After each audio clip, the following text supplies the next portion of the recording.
Hey Tina.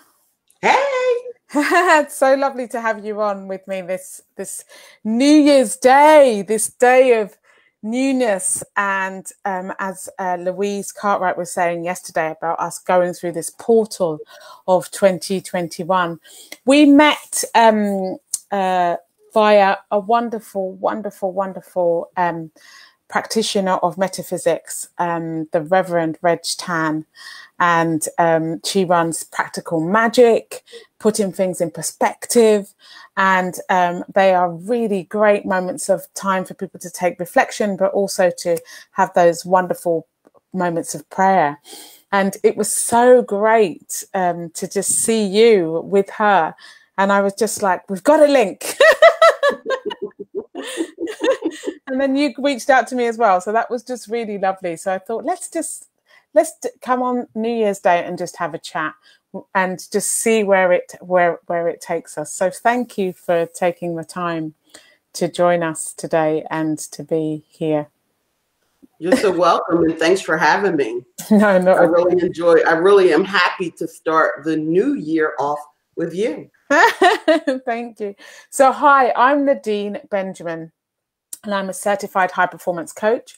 I'm an accredited NLP mind coach. NLP equals neuro, the brain, linguistic, how we speak to the brain, programming, the paradigms or the patterns that we set up. And instead of making them these limited patterns or these things that get in the way, we work on making them limitless. I'm also an international soprano, singing all over the world, and I love it. And one of my passions, my desires, my joys is to celebrate and to connect and to champion people that I meet along my pathway. And today along my pathway, we have Tina Brinkley Potts. And Tina Brinkley Potts is a multiple #1 best-selling author, a business strategist, an online marketing trainer and success coach. She teaches small business owners how to use technology to add a digit to their income. Wouldn't that be great in 2021? Tina's trainings have been watched in over 70 countries. Recently, Tina won Rookie of the Year as a certified Keep partner. We'll have to find out a bit more about that, Tina, because I have no idea what that is.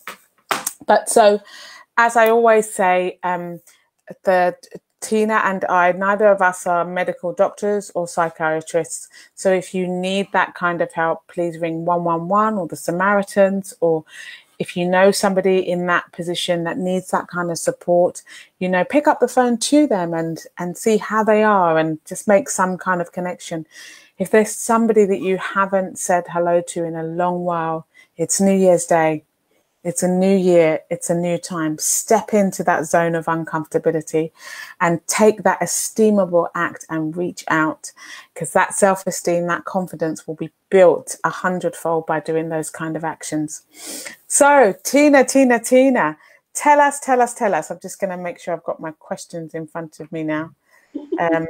So look, I'm doing it. Yes. So what has been your journey as a business strategist? Well, at first I worked a full-time job. My mother got sick, and my mother was the person who took care of my children while I worked. So as my mother got sick, my father already passed when I was 22. And so my version was like, wait a minute, am I going to keep trying to do all of this, or am I going to be fully present with my mother? And so I decided that I was going to stay home, take care of her. And that meant I had to figure out other ways of earning an income. So I translated the skills that I did as a controller, learned a lot about online marketing, and I brought all of those skills forward with me. And here we are. But in terms of, like you say that, like you just learned, what was the process? I mean, what was the journey from deciding that you were going to be at home to kind of recognizing business strategy is what I'm going to do? Well, I'd like to say it was a process, but I feel that as I was praying and asking for things, a lot of things was revealed. So one of the first things that happened was a friend of mine who knew me as a controller in all of the companies that I consult for. He came to me and he said, Tina, what kind of telephone system should I get for a particular organization? And I told him what I thought he should do, what was the latest and greatest, you know, cost effective that was going to work. And he said, okay. And then he literally called back like 4 hours later and he was like, well, why don't you do it? He was like, I can't. I started making up all of the stories. I can't. I'm home taking care of my mom. Yeah.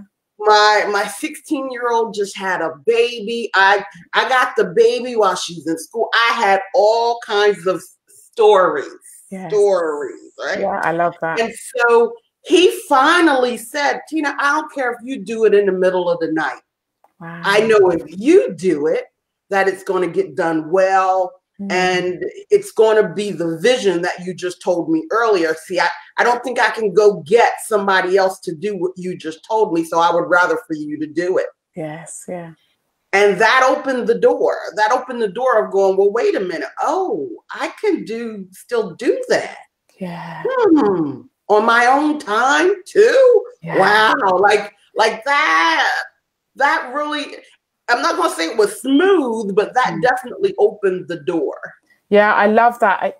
I wanted to dig into that just a little bit, Tina, because I know there are going to be many people right now starting off the new year, on a new day, recognizing that some people are going to have to start working for themselves or creating new businesses for themselves. And I just wanted to know, what was that transition? What was that, that deciding? And it's lovely to hear that you had somebody, encouraging you and giving you that olive branch, I suppose, to start the process off, but also that, you listened, and you ran with it, and that's so great. It's all of the stories that you tell yourself as well as the stories that everybody has around you. Yes. So of course, because I had high paying jobs, had great titles in those jobs, to not want to seek a job again in a lot of people's eyes looked like I was doing something wrong. Yeah. It looked like I was losing my mind. Yes. Yes. And so like it really took a lot to begin to just keep talking to myself, right? One of the best books ever is What Do I Say When I Talk to Myself? I think is the title, by Chad Helmstetter, right? Like I had to start rewiring what I believed of myself. My worth was not tied into the jobs of being controller, vice presidents, and this, that, and the other. No matter what, those skills go with me anywhere I go. Like even if I'm not doing business work, right, and I'm doing something else, those skills still can translate even when I'm not doing anything that has anything to do with business. And that was something I had to learn because, being first, I've been the first of a lot of things, especially as a first Black woman to do something, right? I've been a lot of that. And those accomplishments used to mean something in a different way before. And I learned that I didn't need that type of applause. Nice. Oh, I like that I didn't need that type of applause. Wow, that's really... So then tell me, how did you get into metaphysics? It was a few years before. And so it was perfect. Perfect timing, right? Everything's perfect timing. So while I was still working as a controller for a manufacturing firm, I was diagnosed with multiple sclerosis. And during that diagnosis, I thought my life was falling apart. I was walking around in this la la land, and I tried everything they gave me, everything that they told me. But I was also calling, I was also calling out to my source saying, this can't happen. Who's going to take care of my mom? Who's going to take care of my kids? Like, that really was my thought process. And I got the book, You Can Heal Your Life by Louise Hay. Oh, I love her. Oh my God. And it changed the ball game for me. I was, I was taking the injection in my leg every week. I was giving myself a needle. I was doing all of these things, and I stopped. I said no, and I really started practicing what she said in that book. Now, I still wasn't tying it to metaphysics. I was doing what she said in that book. And I believe that I had enough faith. I knew that my faith was strong. So I was like, okay, I'm going to do what she says in this book. And it worked.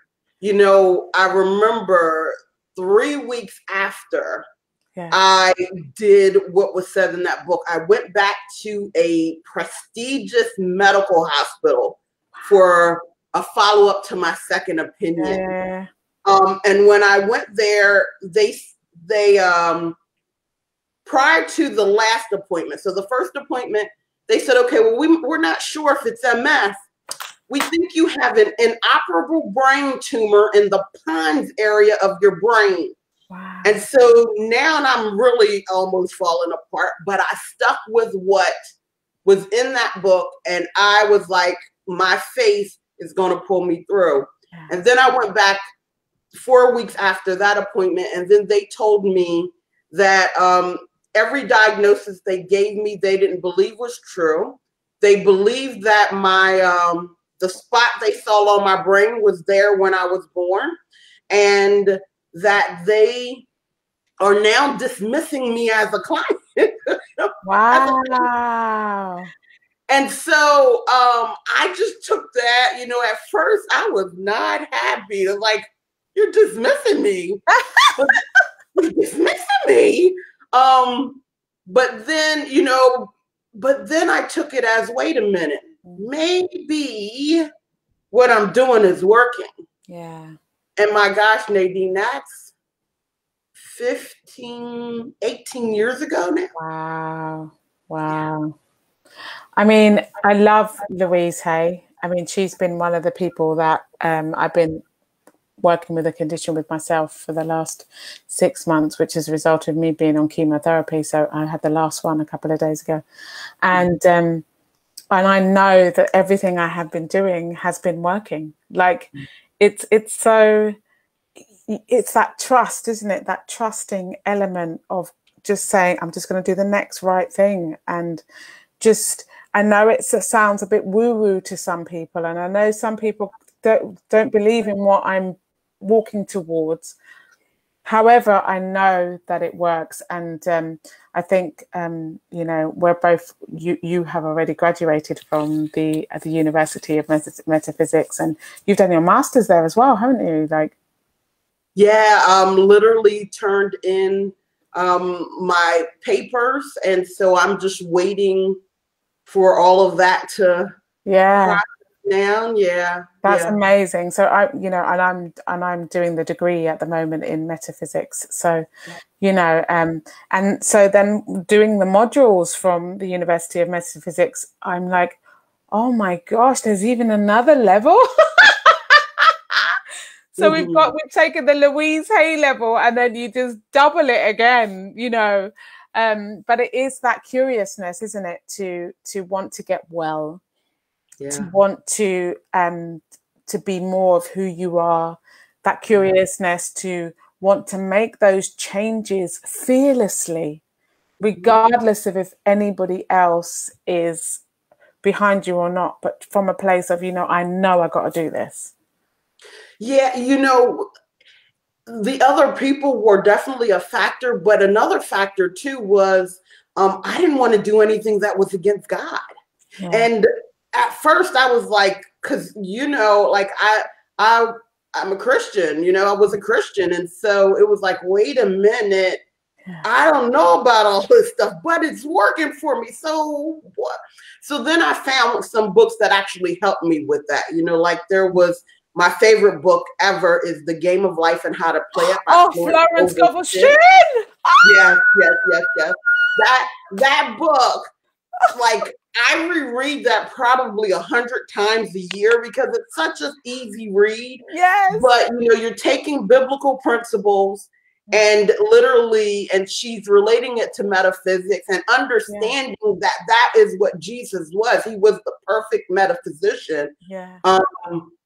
Helped me tremendously. And then I discovered, after Florence Scovel Shinn, I discovered Catherine Ponder. Oh my gosh, Catherine Ponder. Oh my gosh. And she has all of those, all of the prosperity books and the Millionaire Joshua and oh my God. And so, so then like it's just been a beautiful journey because whatever resistance I had, the right book showed up. Yes. Right. The right message show up. So I could stop relating my message from other people by voice, right? And literally just dissect words in a book and feel if they had meaning to me. And that helped me tremendously. Yeah. Oh, wow. I love it and I think that's why, I've had a lot of authors on these sessions.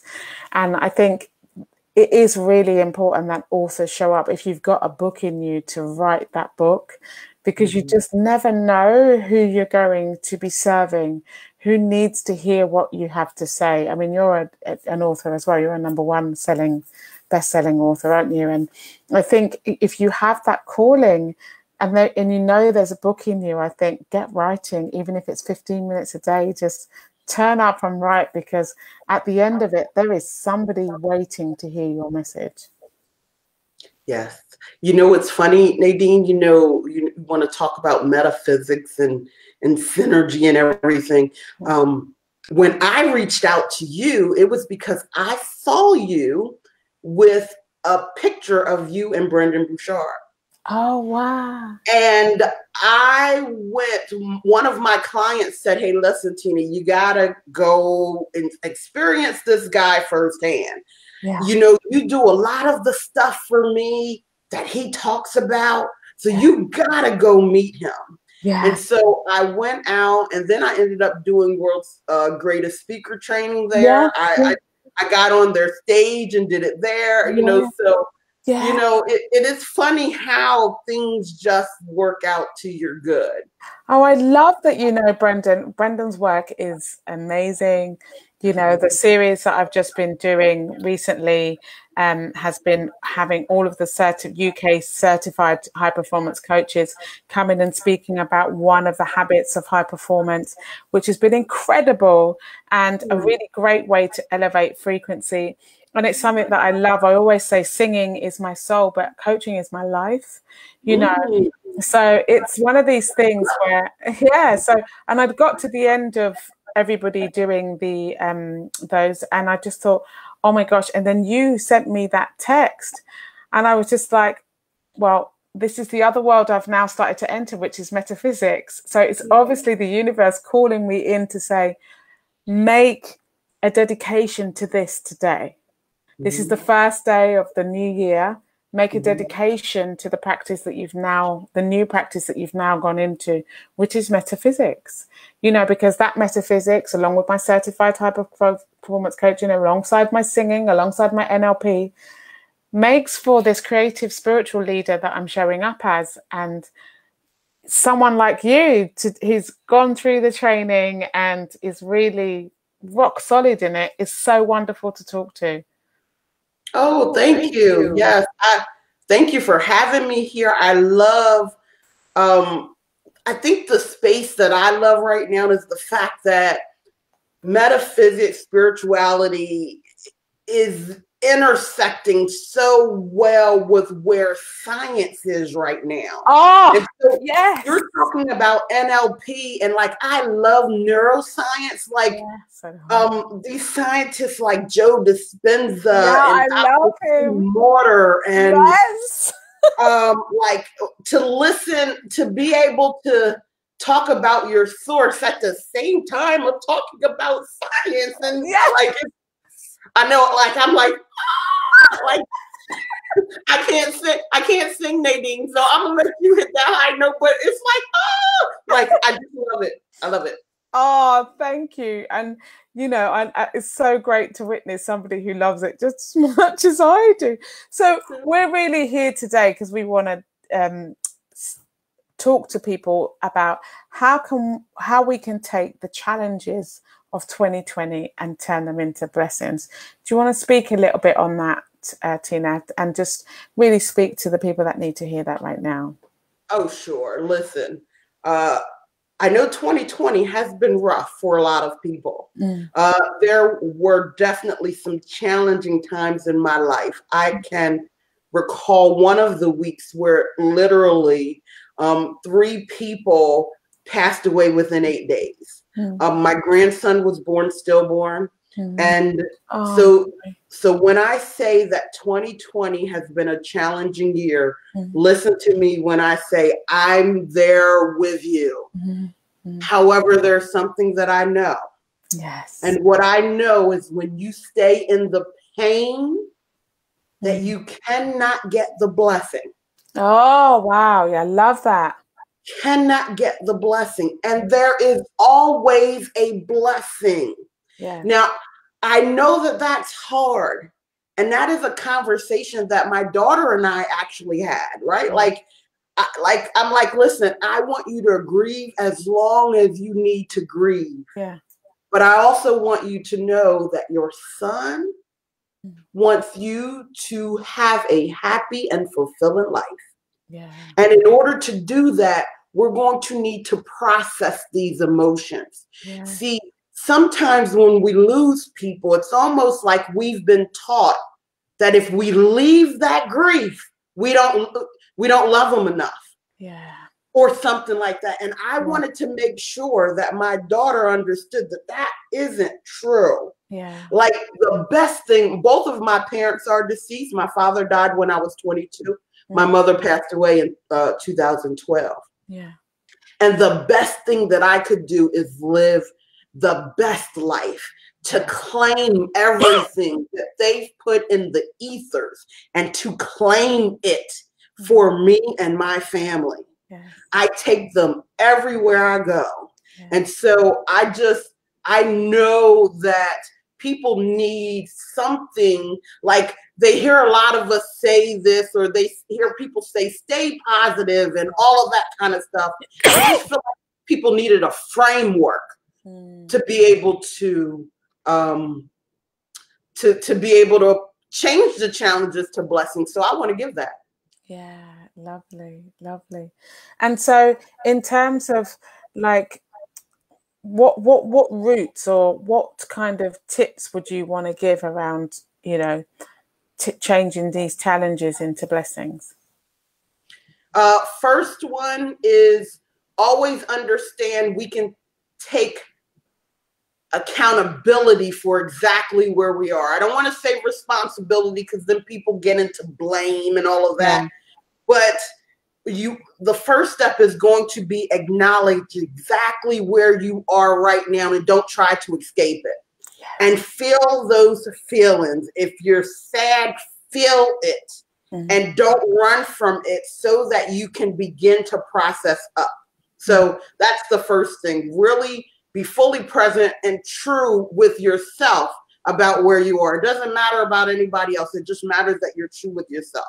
I think that's really great because one of the things that I had realized after a while of being what I call safe at home, that everybody was calling lockdown, but was calling safe at home. I realized in the second lot how lonely I was. And I never realized I was lonely. Like I never, ever, it didn't even hit me. The first set of safe at homes or lockdown, I was fine. But the second set, I don't know what it was, the first 10 days. Oh, and the only way that I could go through it was to own it. Own it. And when I owned it, the pain, oh my gosh, Tina, was huge. But you know what? I thought, this pain is really huge, but I'm going to allow myself to be witnessed by the people that I know love me. So I picked up the phone to some of my friends and I said, I'm feeling really lonely. I cannot tell you, this pain is excruciating and I just need to reach out. And so it's so funny that, you know, by the third safe at home watch we're in now, because we're kind of in a third lockdown now, I'm in a relationship. Isn't it funny? Like, you know, but because I felt it and because I owned it and said, this is how I'm feeling. And it's just made me realize. And after the 10 days, I came out of the 10 days and it said, oh, this is just an indication. And it's just telling me that I'm ready for a relationship. You turned that challenge into your blessing. I mean, my gosh. Absolutely. Yeah. Absolutely. And the only way to is through. Yes. Because if you would have masked that loneliness and put the stiff upper lip anytime you talked to people, then it would have still been the underlying thing that was guiding your life, and that relationship could not come in. Yes. And now listen, you got a relationship. That is amazing. I love that. It was just one of the most beautiful things ever. So anyway, sorry, your second tip. So the second tip is learn to process your emotions. One of my favorite books, I mean, I have a lot of favorite books. My God, I've named so many authors in here already. But one of my favorite books is Power versus Force by Dr. David Hawkins. And, you know, I think it's chapter 3 or 4, but it literally goes through the scale of consciousness. And it talks about, if your energy is normally at this level, this is how you're experiencing life. So I'm saying that because if you're normally down in shame, the blessings and the beauty of life that you're missing because no one has taught you how to process your emotions. That is not taught in any schools. It's not taught. What, you know, in regular school, you can definitely find people, you know, coaches and stuff that can help you. But my goodness, when you make the decision, I don't want to be sad anymore. Yes.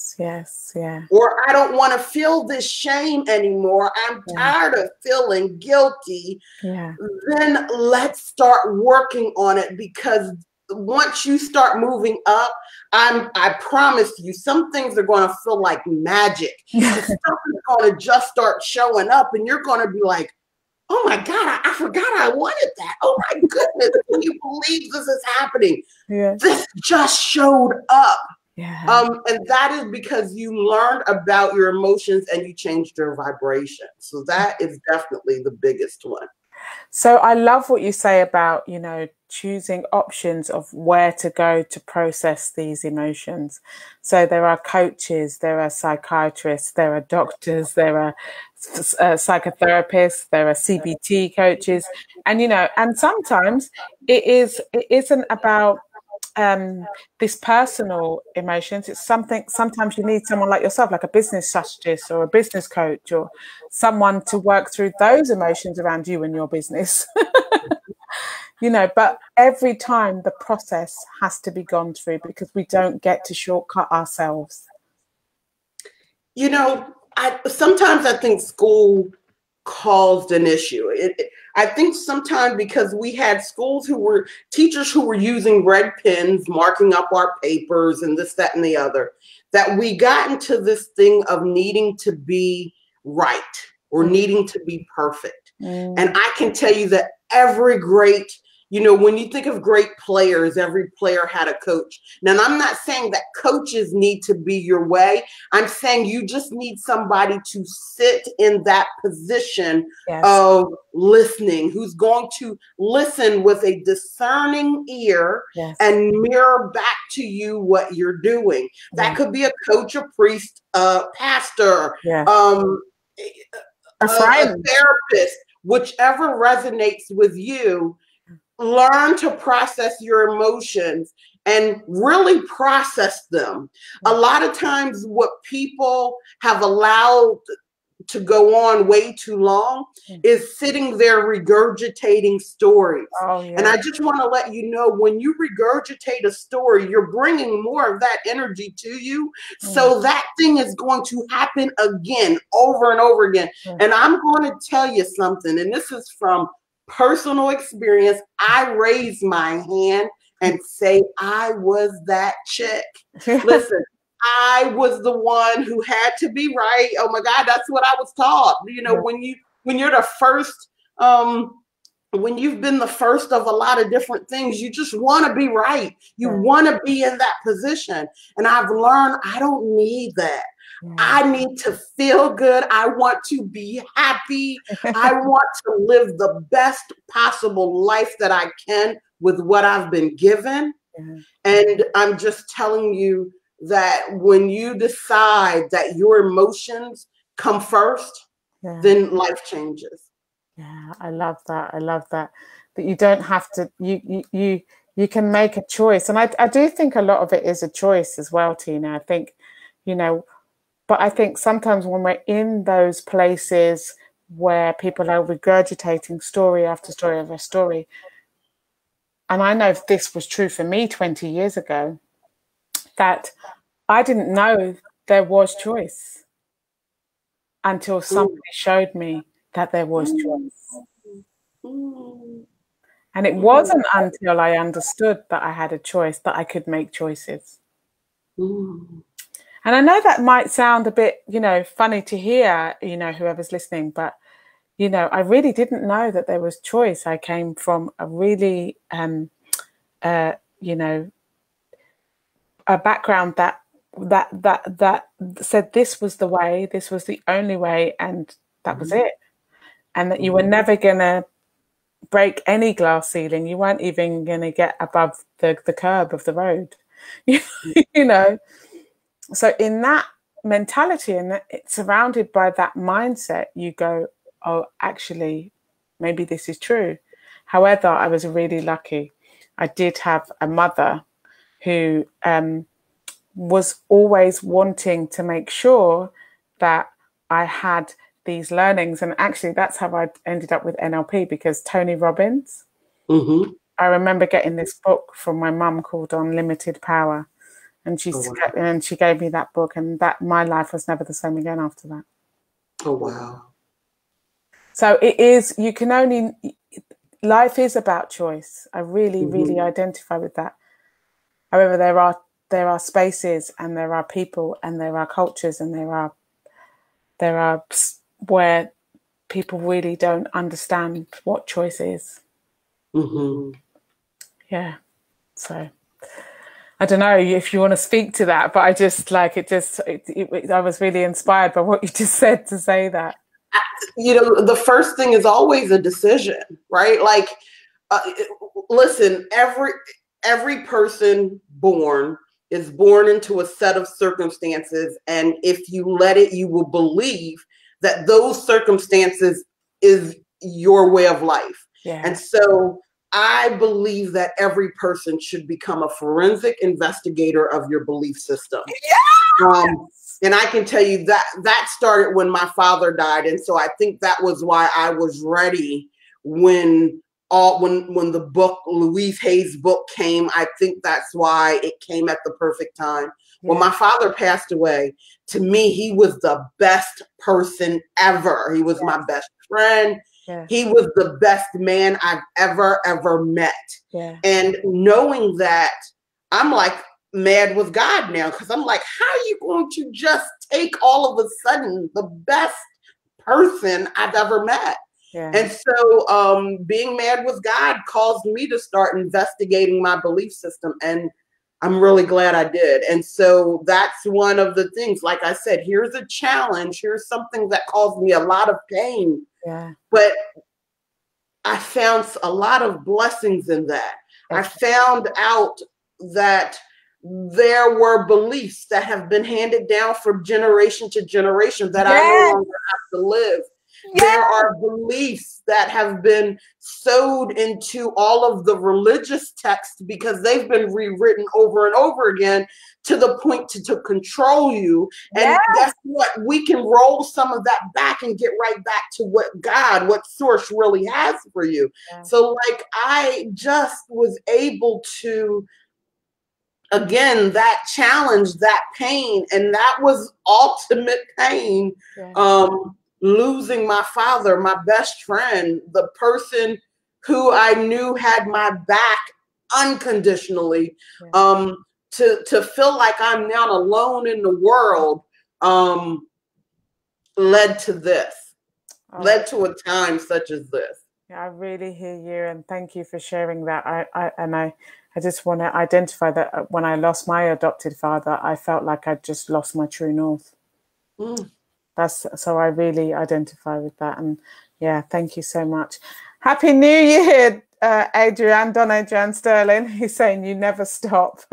This is my last one. This is my last interview for a while, believe me. And then I will be stopped, but I just couldn't resist Tina. So I had to have Tina on for New Year's Day. So what's your third tip? My third tip is simply trust that if there is a pain, if there is a challenge, there is a blessing. And I want to talk about it using a universal principle. Yes. That universal principle is the law of polarity. Most people talk about the law of attraction, but the reason most people don't get what they want from law of attraction is because they don't understand the law of polarity. See, you can be so focused on something, let's say money, but you're focused on the lack of the money, so the abundance of the money can't come. And so let's talk about the pains of 2020. A lot of things happen, right? Like you might have lost a job and you might be constantly talking about losing that job. But let's talk about before you lost it. Were you one of the people who were like, I can't stand this job? And now because you're holding on to, I've lost my job, I've lost my job, I've lost my job, you're not seeing the blessing that it might be time for you to do that thing that you were called to do. And if you take the first step to do it, the next step will show up. Like, I just want you to understand that there are man-made laws and then there are universal laws. See, man-made laws are applied sporadically. Yes. They're not consistently applied. Yes. Universal laws are true 100% of the time. Yes. Yes. So there's always the opposite end of the stick. So if you're having that much pain on this side, there is that much pleasure over here. Oh, yes. If you're having this much lack, there is that much abundance. Like, I just want you to trust that. So if you don't get anything out of what we did today, out of this talk, just remember that. Because if you can hold on to that, you can really start processing your emotions. You can really go, I can do this. I can do this. I don't need another person right now to help me do this. I can just make the choice. And just by making that choice, as Nadine was talking about, making the choice, making the decision, I'm going to choose to feel better today. I don't know how that's going to happen, and release the how. Just make the choice. I don't know how that's going to happen, but I'm going to choose it today. And then I'm going to just be open and looking for the signs That'll help you tremendously. I love that you just, that last bit I'm going to speak to, what you just said about looking for the signs. Because isn't it true that everybody is, you know, not everybody, I'm not going to do a generalization, but some people, when they say that something isn't working, it's because they're looking for the signs of what's not working. Yes. So they're looking for the signs of not, rather than the signs of what is working. Let me give you a prime example. This thing right here. Yeah. My lovely iPhone. I love it. I can run the world with this thing.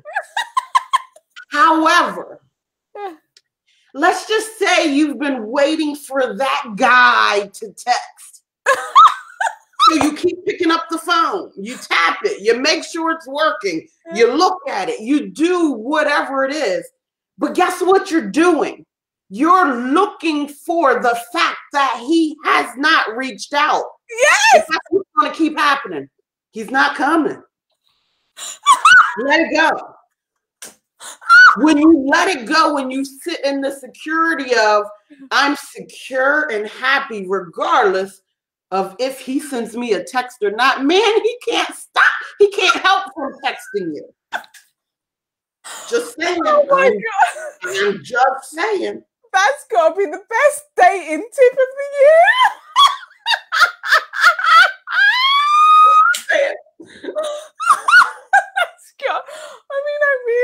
It's that thing, isn't it, when they say if you keep watching the water, it will never boil, or something like that.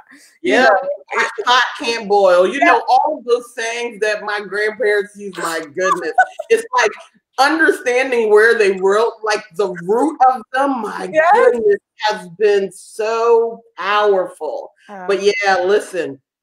We are energetic beings. Again, one of the things that I was just saying with Nadine, like we've had so much fun in this conversation because we light up about the same things. We didn't know that before we did this, which is fantastic. But there is now the spirituality side that is actually meeting the science side, and to understand how you are calling events into your life based off of these universal principles, based off of your attention, your energy, your vibration. That's a big deal. And like, to really learn that is a mastery to life. You can, you can call, a pen. You can call owning a pen company when you really learn to master this. So, but it was really, really fun to talk about. Thank you so much. It's, and I will celebrate the University of Metaphysics as well, which both Tina Brinkley Potts and I have attended and are attending. Because they really do great subscriptions. Like it's like $25 a month. If you really want to start learning about this, the reading list is out of the world. It's off the charts. You learn about every single religion and spiritual leader and thought leaders and you get this overall kind of messaging for yourself, for you to make the choice of how you want to show up with the guidance that you've been given. And I think that's such a strength. You know what I loved, Nadine? What was the first thing I loved of University of Metaphysics? Yeah, tell me. Was in I think it was the very first module. Yeah. When Dr. Masters said, I want you to prove God. Yes. I can prove God every single day. Yeah. Like, when he said that, he was like, there are a lot of people who are walking encyclopedias, and my favorite version is one of my sayings I say all the time is libraries don't make money. You can be a repository of information, but if you do not apply it and practice it, it means absolutely nothing. And in the very first module, that's what he talks about. So I knew it was the best thing ever right from that very first module because of that. Absolutely. And I can do that, and I'm sure you can do that every single day as well, because of our beliefs. And when we say, Tina has said God a lot, but you know, that's a God of your understanding. So that could be universe, that could be source, that could be the mother nature, that could be whatever. Yeah, it could be whatever you wish that to be, in order for you to have a higher sense of self, or a higher sense, or a higher calling, you know, that it's not, you know, that it's just not you alone, you know, that there is another source, you know, walking alongside you. So I always know that when we were talking earlier about me feeling lonely, it wasn't because I was alone, because I knew that I wasn't alone, you know, but to take my human loneliness and to recognize that was the courageous part. Oh, thank you so much, Tina. Where can people find you? happyhealthyWholeRich.com. Oh, lovely. One second. www.happyhealthyWholeRich.com. Wow. Like that. I've just put it up, hopefully. Yeah. So brilliant. I'm so happy. And I hope people do come and find you, because you've just been so wonderful in your innate understanding of turning these, you know, challenges into blessings, and to be able to show us with your life experience how you've managed to do that. And then to see you sit here with so much joy and so much love for life, and so much understanding of the metaphysic way of life, but also an understanding of business, that you're trusted in that way to elevate and to have this calling to bring people into this happy, healthy, whole, rich life, is such a blessing. So thank you so much for joining us here today. And thank you for having me. I mean, like, listening to you say, okay, this is the last one for a while. Like, I feel honored that you had me on. So thank you so much. Not at all. You've sent out a lovely abundance for the last show, and something a little different as well, because I've been speaking to so many different people along the way, and you're the first, apart from Reverend Reg, actually, that I did have on one time.